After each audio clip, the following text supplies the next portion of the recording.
आगे अमित महतो जी भी हैं जो उपचुनाव में कांग्रेस से ही टिकट लेने के दावेदारी पेश कर रहे थे। क्या वजह था, क्या भाई के ऊपर भरोसा नहीं? 2019 का जो विधानसभा का चुनाव था और ये 2023 का जो उपचुनाव होने वाला है, ये दोनों में सबसे टफ कौन सा चुनाव होने वाला है आपके लिए? हम लोग कांग्रेस टिकट के लिए देखा गया है कि आप और आपके भाई में मतभेद रहा है टिकट के लिए, तो क्या लगभग ये साफ हो गया है कि आपका उनका समर्थन आपके लिए?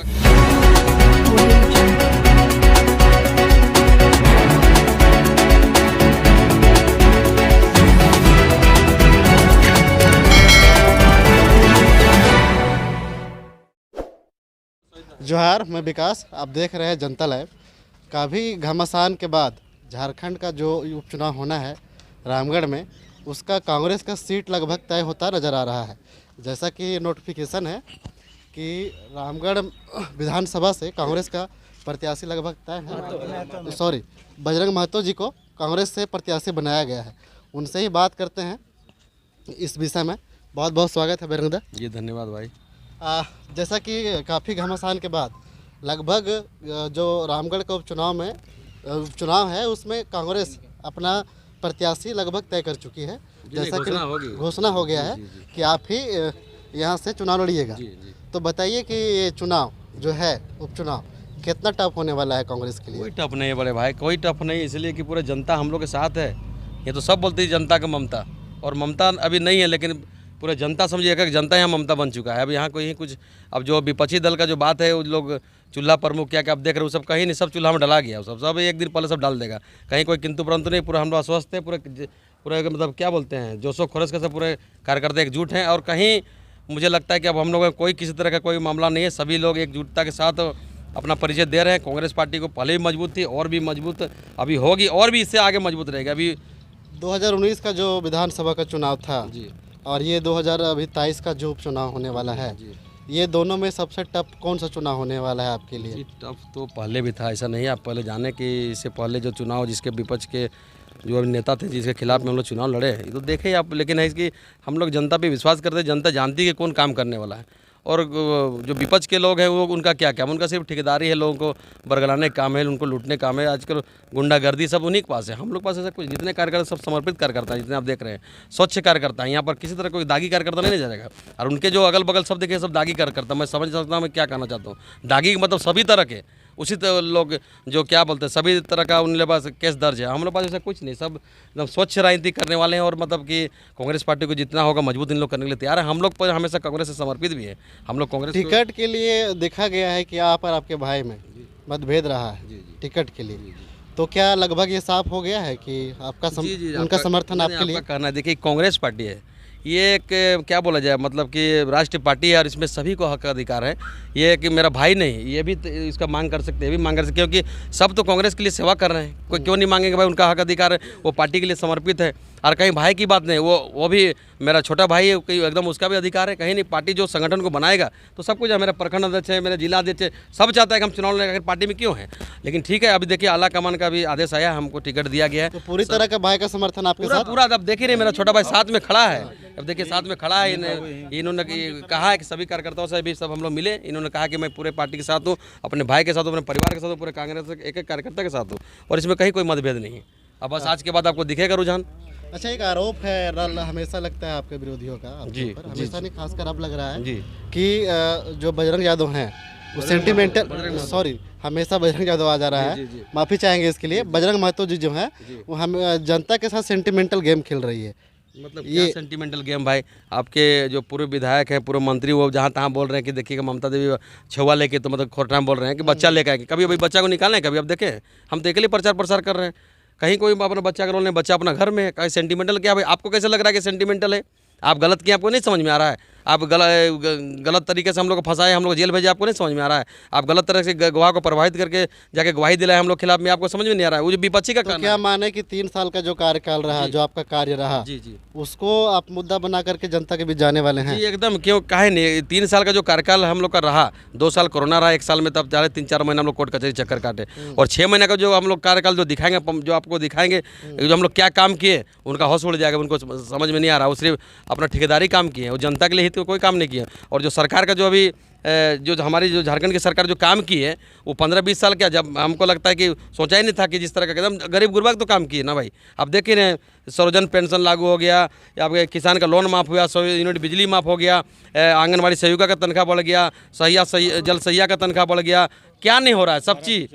पारा टीचर का पेमेंट बढ़ गया। अब 1932 लागू हुआ, 27% आरक्षण। अब भैया फिर होगा, 24 से पहले सब कुछ होगा। अब देखिए, ये तो देखे आप कि किसके मतलब इशारे पे सब नहीं हो पाया। लेकिन सरकार सबसे बड़ा जो मुद्दा बना करके सत्ता में आई थी वो मुद्दा था रोजगार। जी जी, लेकिन रोजगार के मामले में वर्तमान सरकार बिल्कुल फेलियर है। क्या कहेंगे इस पर? फेलियर नहीं है, अभी सब बैठक हो रही है, पूरे आलाद जितने भी नेता लोग हैं सब बैठ रहे हैं, उस पर विचार कर रहे हैं। मुझे लगता है कि 24 से पहले नहीं, 23 में कुछ बहुत बड़ा घोषणा होने वाला है। अब पूर्ण विश्वास है कि हेमंत सोरेन की सरकार, मुझे लगता है अभी ये 5 साल ने, अभी करीब 20-25 साल अभी उनकी सरकार है, क्योंकि 24 से पहले जो उन्होंने घोषणा किया है लगभग तो सब हो रहा है। आपने ठीक कहा, नियोजन नीति की बात आप कर रहे हैं, वो देखिएगा बहुत जल्द हमारी सरकार इस पर गंभीरता वगैरह अभी जो नियोजन नीति के मामले पे बात करें तो 2-2 बार आपकी सरकार इस पे फेल हो चुकी है। ठीक है, कोशिश तो कर ही रहे, करना तो चाहिए रहे, ऐसा तो नहीं करना चाहिए। इससे पहले रघुवर दास की सरकार कब चाहिए कि नियोजन नीति होना चाहिए? एक ही बार सटीक नियोजन नीति काहे नहीं बनाते? देखिए, ये तो अब हम लोग ऊपर का बात है, तो हम लोग छोटा, हम बोलने के लिए उसमें अधिकारी प्रश्न आपसे रहेगा, उसके बाद भाई साहब से भी मिलेंगे कि अभी जो चुनाव है 2023, इसमें आप क्या प्रमुख घोषणाएं करने वाले हैं जनता के लिए, ये बता दीजिए जरा। क्या ये उपचुनाव क्या? हाँ। अरे उपचुनाव का घोषणा क्या, अभी तो भाई जो है करेंगे हम लोग घोषणा। अभी कर, ये तो मुख्यमंत्री जी करेंगे, हम लोग अपने से कैसे घोषणा कर दें। लेकिन है कि हम यही बात बोलना चाहते हैं कि पूरा आम जनता का जो हक अधिकार की बात होगी, आम जनता को जो चाहिए वो हम लोग पूरा हम लोग काम करेंगे, कहीं इसमें दो राय। और जनता का हित में, मतलब जनता का जो सोच है उस पर काम करेंगे। उनका कोई भी मतलब हम लोग क्या बोलते हैं कि क्या बोल सकते हैं, उनका कभी भी अनादर करने का काम नहीं करेंगे। जनता जो चाहेगी उसी के आधार पर हम लोग काम करेंगे। आगे अमित महतो जी भी हैं जो उपचुनाव में कांग्रेस से ही टिकट लेने के दावेदारी पेश कर रहे थे। क्या वजह था? क्या भाई के ऊपर भरोसा नहीं था? नहीं, भरोसा कैसे नहीं था? ये आगे का क्या रणनीति था ये पूरा क्लियर हम अभी नहीं करेंगे कि हमारा मांग करने का क्या मकसद था। हमारा एक ही प्रयास था कि 2 भाई में हम लोग एक रहेंगे, बस यही है। टिकट लेने जा रहे थे तो लगा टिकट लेने का कुछ और मकसद था, उस मकसद को भी खुलासा कुछ नहीं कर पाएंगे हम। अभी कहाँ हैं आप? अभी भाई के साथ है पूरी तरह से एकदम, पहले भी थे अभी भी है। तो चुनाव में वो जो गर्मजोशी के साथ रहना चाहिए भाई को, उसमें कुछ कमी आएगा क्या? उससे ज़्यादा होगा। पिछले बार आपने ये 19 का चुनाव तो देखा था, अब 23 का चुनाव देखिए। वो मैं पहले भी स्टेटमेंट दे चुका हूँ कि एक लक्ष्मण हूँ तो लक्ष्मण ही रहूँगा। बीच में भटकने का कारण क्या था?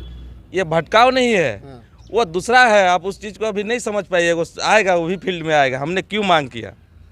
तो लगभग तय है कि आप भाई के साथ हैं? एकदम है नहीं, थे भी और अभी भी है, ऐसा नहीं है। इससे पहले भी आपने हर जगह स्टेटमेंट में हमारी स्टेटमेंट देखी होगी कि हम बोले हम लक्ष्मण है, तो वो लक्ष्मण अभी भी है। हमारी सीता अभी नहीं है, बहुत जल्द आप लोग के बीच रहेगी इस क्षेत्र में। ये चुनाव सुन लीजिए, विपक्षियों का जो सोच था कि ये 2 भाई अलग है, उनका सोचना भूल है। ठीक है, हम लोग एक हैं। ये चुनाव कांग्रेस के लिए कितना टफ होने वाला है? कोई टफ नहीं, कोई टफ नहीं। झारखंड में सबसे हॉट चुनाव बनने जा रहा है। कोई भी टफ नहीं है। हमारा पूरा संगठन एकजुट है, जो भी संगठन है एकजुट है। बिकाव वाला संगठन का एक भी हमारा कार्यकर्ता बिकाव नहीं है। कोई खरीद के दिखा दे। कांग्रेस का एक कार्यकर्ता। जनता के बीच अब वोट मांगने जाएंगे तो मुद्दा क्या होगा आपका? हमारा मुद्दा जो हम विकास किए हैं 3 साल के दरमियान में, वो तो देखने लायक है। हमने 2 साल कोरोना काल का जो रहा, कोरोना काल में हम लोगों ने सभी हमारा राज किया, पूरा देश ही इस पे डिस्टर्ब था। इसके कारण हम लोग को 1 साल टाइम मिला। 1 साल में हम लोग इतना काम किए, वो 15 साल में नहीं कर पाया है। और देखना है तो फील्ड हम लोग दिखा देंगे। ये तो चुनाव आ गया, नहीं तो अभी तक हम लोग दिखा चुके होते हैं। कांग्रेस पार्टी अभी हम गोला में हैं। जैसा कि आप देख रहे हैं कि नारेबाजी जो है जोर शोरों से लग रहा है, और ये कांग्रेस पार्टी के कार्यकर्ताओं का उत्साह है। जो उत्साह देख रहे हैं आप कि कांग्रेस आरजेडी और जेएमएम से जो गठबंधन है उससे लगभग क्लियर हो गया है। घोषणा भी हो गई है कि बजरंग महतो जी इकलौता ये प्रत्याशी हैं। बाकी आप अगर यूट्यूब पे देख रहे हैं तो सब्सक्राइब कर लें, और अगर फेसबुक पे देख रहे हैं तो फॉलो और लाइक जरूर कर लें। देखने के लिए बहुत बहुत धन्यवाद।